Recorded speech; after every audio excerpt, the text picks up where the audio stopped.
invasi Rusia ke Ukraina atas perintah Vladimir Putin menghadapi perlawanan yang lebih keras dan biaya yang lebih tinggi daripada yang dibayangkan Kremlin. Namun demikian, pemimpin Rusia itu mungkin masih tidak terpengaruh dalam upaya mewujudkan ambisinya.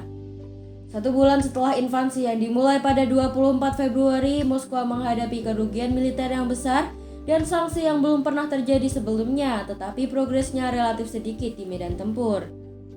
Tujuan utamanya menurut banyak analis barat dan sumber keamanan yang berbicara dengan AFP, tetap menguasai seluruh Ukraina hingga perbatasan Polandia. Salah satu tujuan awal Kremlin yang tampaknya ditunda untuk saat ini adalah penggulingan langsung Presiden Volodymyr Zelensky, seruan untuk perubahan rezim yang sekarang jarang terlihat dari pernyataan Kremlin. Perlawanan Ukraina yang gigih dan kerugian besar yang ditimbulkan pada Rusia berarti perang ini sangat berbeda dari operasi untuk mencaplok Crimea pada 2014 dan intervensi tahun 2015 di Suriah untuk membantu rezim di sana. Saluran negosiasi terbuka sementara ini, Zelensky mengatakan dia siap berbicara dengan Putin.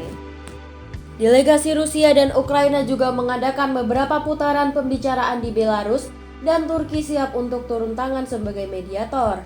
Rusia belum dapat mengambil langkah-langkah seperti penggunaan senjata kimia atau menargetkan konvoi kemanusiaan, kata para analis.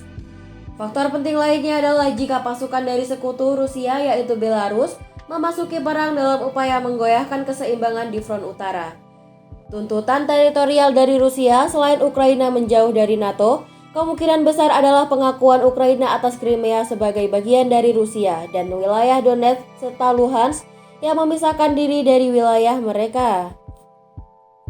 Rusia juga ingin menguasai wilayah di tenggara Ukraina dan terutama di kota Mariupol yang terkepung untuk menghubungkan Crimea dengan Rusia melalui jalur darat.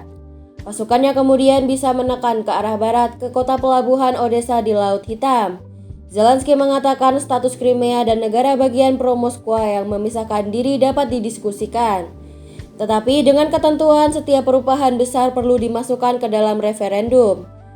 Kerugian Rusia yang meningkat dapat menempatkan Putin di bawah tekanan domestik, tetapi sejauh ini belum ada tanda-tanda perpecahan kritis di dalam elit Rusia.